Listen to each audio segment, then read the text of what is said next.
Hello my beautiful friends, and welcome to Style Thoughts by Rita, and welcome to this video where I am talking about the dramatic woman and misunderstood image ID. It is my observation after my time in the Kibbeverse that the dramatic image ID doesn't really work for many people. I think this is because David's system is based on old Hollywood, as you know, and the star images created by these movie studios. I don't think that these movie studios had the best understanding of all possible female archetypes. I think that in old Hollywood, women who were all yang physically or energetically were really limited in the space they were given and the roles they could play. There is actually a lot of variation within the dramatic ID. My aim with this video is to help you see the variety within the dramatic ID, to kind of break open this stifling dramatic box, to help you see yourself maybe in the dramatic ID and to help you style yourself. So first, let's talk about what a dramatic is physically. Of course, I have a video about the dramatic image ID, so you can watch that, but here is a quick recap. In the Metamorphosis, the dramatic is described as a combination of a strong, sharp physicality, a cool reserve, a charismatic power. She is moderate to tall in height, usually 5 feet 5 inches or taller. She has a straight and angular body type, has long or sleek musculature, has long legs and arms, and is narrow in her width. Basically, she is physically characterized by straight, sleek lines and angular, sharp edges. When I read this description of the dramatic, just the physical part, to me this seems to fit many people. I mean, not, most people, but I don't think it is this 1 in a million unicorn, especially as our world is growing steadily taller. I see many women who are elongated and narrow in their shape, who don't have a voluptuous curve or width that needs special accommodation, and so who would fall into the dramatic ID. But Kibbe says that dramatic is one of the rarest image IDs, and I've also observed that people are very reluctant to type themselves as dramatics, and I think this has to do with the fact that there's a dramatic image ID. In the Kibbe system, it's not just about the body, right? There's an image identity that explains your style. And I think we can understand this better by looking at the prime Kibbe dramatic celebrity. So the prime Kibbe dramatic celebrity is Joan Crawford. She was the quintessential star product of Hollywood's golden age, with a career that spanned from 1925, 100 years ago, to 1970. Some quotes I found researching Joan Crawford's personality was that she was basically a perfectionist. She demanded kind of the highest and the best things from everybody. She was pushing everybody. In her home, she had like plastic slip covers on everything, and she was really known for this kind of fastidiousness. While at the same time, Joan was actually only 5'3". So her being the representative of this regal lady, the dramatic ID has not only to do with her physicality, which seems to be moderate in some ways, but also to do with the star image ID of being very exacting, very fastidious, pristine, and so on. And you can see that she is posed and shot to appear long and narrow, so definitely this dramatic body is at least very much how she's marketed, but it is her essence that is like pure yang. I don't know if a woman who is 5'3" and looks like this would be typed as a dramatic by most Kibbe hobbyists and those interested in Kibbe, which I think is interesting. What I'm trying to say is that being a dramatic for Kibbe is not only about the body. So we just have to remember that David's image ID system is based on old Hollywood and the star quality that different women can bring. So let's consider some additional dramatics. We can include mystical, dreamy, enigma Greta Garbo, or bold, courageous, striking Katharine Hepburn. These women have very bold or bright personas that match up to what David wrote in the book. Let's review a bit what David wrote about the dramatic essence. So here's some quotes from the Metamorphosis. You are a woman of majesty and mystery, a striking and imposing figure capable of inspiring awe by merely entering a room. Bold and charismatic, you were born to lead. The world listens to you with respect. Your opinions carry great weight with others simply because they come from you. Others may sometimes view you as someone cool and aloof with nerves of steel. Nothing phases you, or so it seems. That's why we are so ready to hand over power and responsibility to you on a silver platter. You're a natural to be the head of anything, a department, a corporation, a law firm, a small business, or even a country, etc., etc. You are willing to tackle the seemingly insurmountable without giving it a second thought as soon as you are convinced you have discovered a better way. You are progressive in thought, always searching for growth, whether it be financial, social, intellectual, or spiritual. Onward and upward is your battle cry. Streamlined and efficient, you are the epitome of the contemporary woman, etc. So that is a pretty intense essence description. At least it seems that way to me. And I don't want to say it's like a bad one. It's very cool to be this way. But to me, this essence makes sense why people might be willing to see Tilda Swinton or Keira Knightley as dramatic, but not be able to see themselves in that category of, you know, being ready to run a country. And it's like, if you're narrow and elongated, you should be a queen. The question is, what happens to all the other women out there who are narrow, elongated, and have enough physical yang to not be dramatic classic or flamboyant gamine? In my experience, they are stuck trying to make themselves fit into one of those IDs, because dramatic seems like something that is reserved only boldest, the fiercest yang women, the most pure yang. So why is it a problem? Because neither flamboyant gamine or dramatic classic or soft dramatic would really allow you to relax fully into your body shape and to allow your unique beauty to bloom, because you are always reaching for that juxtaposition, that balance, or that curve, which isn't there. So I think we should widen our vision for dramatic women a bit. To me, it makes more sense to think about the yin yang rather than going to another system and calling yourself like a banana or a ruler. I think if you're generally narrow and have some angularity, some elongation and sharpness, I really invite you to consider the dramatic ID. And I hope this catalog of dramatic diversity will help you with that. In general, in my experience, a lot of the dramatic advice on styling from the book is way too restrictive. I'm sure that David would also agree that, you know, the book is 40 years old, it's outdated, the clothes available have changed so much.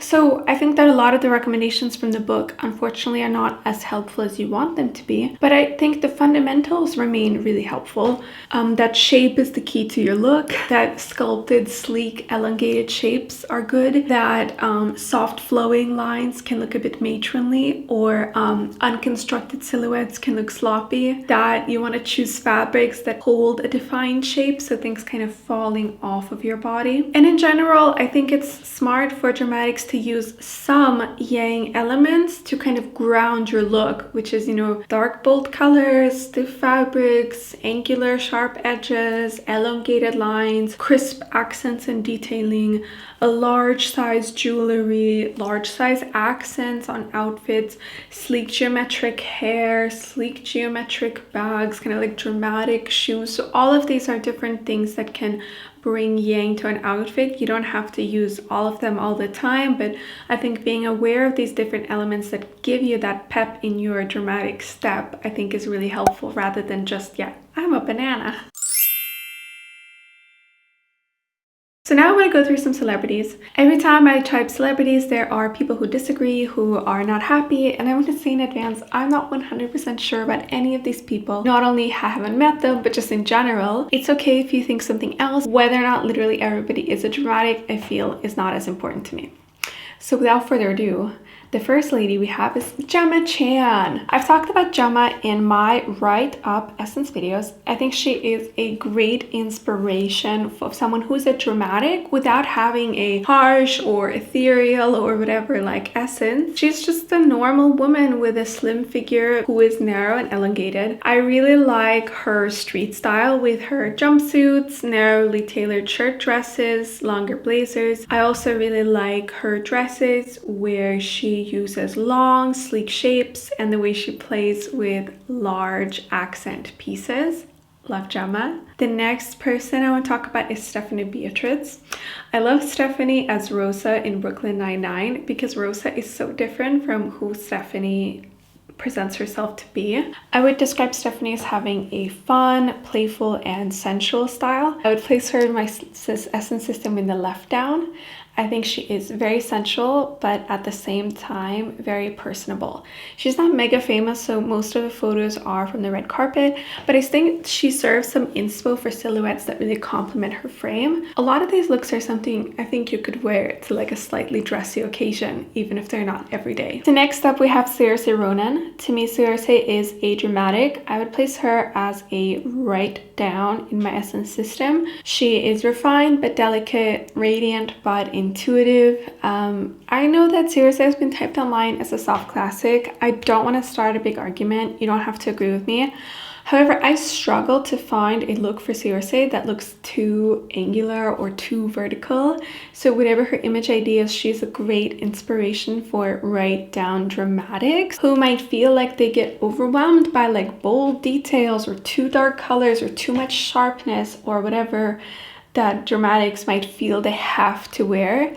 In my eyes, her best looks are looks that are focused on her long, narrow vertical line and that have some structure to them. My only regret with Saiorse is that she doesn't have that many street style photos. And I think this is because her casual style doesn't really flatter the dramatic frame as well. So it often looks a little bit rumply and a little bit overwhelming on her, which is not to say she needs to go out in public in like better clothes. I'm just saying like, yeah. Okay, now we have Celine Dion. So the amazing legend. Her earlier style was, I think, less extravagant, but you could still see this elongation and sharpness in her frame. She's a great example to me. If Saiorse were to say she's a classic, I think Celine could put herself into flamboyant gamine. And she's like, well, I'm 5'7", that's a little bit above the height limits, but I could, be dramatic because she wouldn't be recognizing that dramatic presence in herself. But now she's definitely living this larger than life kind of style dream. So I wanted to include her to showcase her amazing outfits where the yang elements of her frame allow for her to like take up so much visual space and make this big visual impact. Of course, her essence is in the Right+Up. Her style is ultra refined yet ultra glamorous, ultra extravagant. Amazing. I like how she uses bold straight lines, a lot of fabrics that really fall off her body, really echoing her yang. Next up we have Julianna Margulies. Julianna is a beautiful example of another Right+Up woman who has a very clear element of being refined, being intimidating, luminous, dramatic, maybe close almost to this description of the dramatic that's given in the book. On the red carpet, she dresses in these long, slinky gowns and suits. In her more daily occasions, she creates this narrow vertical line by using mid-length jackets in heavy textures like leather, or choosing narrow fit pants and creating a long line with her shape. I love the way she uses shoes and bags to give her outfits just that little bit of a right uplift. I think that some of these bags might actually look a bit overwhelming on other dramatics, but for her they really work. So we have Thandie Newton. Thandie is just another Right+Up dramatic, but I would say she is much more dreamy and glamorous. Of course, she's also very refined and effort, but I especially really like the gentle dreaminess in her style. I think there is something very sweet and playful in her style expression, which is very nice to consider for dramatics who often feel that they need to be very harsh. She goes for warmer and richer colors, prints, and even more softness to the shapes, while still keeping the elements of her body, the outfit really close to the body and maintaining that sleek kind of elongation and shapes. And now we have Kaia Scodelario. I know that people might see soft dramatic for Kaia because she doesn't have a completely straight up and down body type like with Taylor Swift, but I think it's her sensuality that's being expressed through her style. She doesn't really need to make her curve visible in order to actually look put together and beautiful. I like Kaia's style because she's showing a different side of the dramatic. I would place her in the Left+Down, similar to Stephanie Beatriz. She is less interested in looking expensive and like a regal lady, and instead she focuses on more figure-hugging shapes. In her more casual outfits, she provides great inspo because you can see that she chooses tops and jackets that really fit her narrow frame well. Just look at where her shoulders hit in all the tops. To me, it's so beautiful. And I really like these looks with the longer jackets or shirts. It's all very like sleek and sensual and wonderful. Speaking of women who might be soft dramatic or just a sensual dramatic, we have Eiza Gonzalez. Eiza is a beautiful woman. I think her shapes can be interesting and inspirational to women who see themselves as somewhere like around dramatic, soft dramatic. I do think, yeah, my intuition is she's more dramatic. Eiza is also one of those women who is just incredibly beautiful and very slim. So you might think like, sure, it looks good on her because she's so beautiful. But if you see her yourself as a dramatic, I think she provides a lot of great ideas for shapes. Even if you don't have the same very low weight, I think using similar closely fitted shapes and really sleek styling, these jackets with some visual weight to them, all of this can be really interesting and useful. And Eiza, I think, is a great example of another dramatic who's more on the left. I think she has a really big like range. She kind of does a lot of looks, but I would say like her home is definitely more on the left. And I want to finish with Anya-Taylor Joy. She's another person who I see a bit between dramatic and soft dramatic. Physically, I don't think she really needs to take her curviness into account, but I do perceive a lot of yin in her. You may not see it that way, but the important thing is that she has great style, and I think she's clearly in the left up. So she is incredibly intriguing and she dresses with a lot of effort. She creates a very glamorous and extravagant persona. Her looks are not so inspirational for daily wear, but we can all appreciate her awesome style together. So my hope is that this video really showed you the variety in terms of who can belong into the dramatic category. One unfortunate lack of variety is that I have mostly these actresses who are very slim, and I will definitely look to include some like fuller figured or plus size people in the future, but it's very hard with like the Hollywood to do that. So, you know, if you also have some inspo, like please feel free to drop that below. But I think like overall, I think my message here was really to say that the dramatic doesn't always have to be like harsh, cold, aloof, powerful, regal lady with the really angular jackets and bags. In fact, many times you can just wear things that are really fitting close to your body or just narrowly cut in the shoulders without having this really extreme, extensive styling. And I think the most important thing for you as a potential dramatic is to explore, like, do I look rumply in kind of like soft flowy, you know, clothes? Like, do I need to bring things in closer to my body even if I'm not a size 0 or whatever? So a note on my essence system: these women were not chosen for the greatest variety across the 4 quadrants. I just wanted to pick celebrities who I think like are good dramatic inspo. Dramatics can suit beautifully across all 4 quadrants. I have personally worked with dramatics like all around my system in all the different quadrants and positions, so I know that to be true. I think David Kibbe's styling in general is right up, so a lot of his recommendations and the, you know, the regal ladies do tend to fall into the right up category. But again, I just don't believe that just because you have some narrow elongation and sharpness in your body, you have to always be dressed in this very effort, intimidating, refined persona. I think that you can bring in some sort of yang elements that I've talked about and hopefully you have seen in this video to help kind of give your outfit this yang edge while bringing in whatever you need for your own essence or just your own tastes. So this is the end of the video. I'd like to say thank you for watching and let me know what you think. Bye!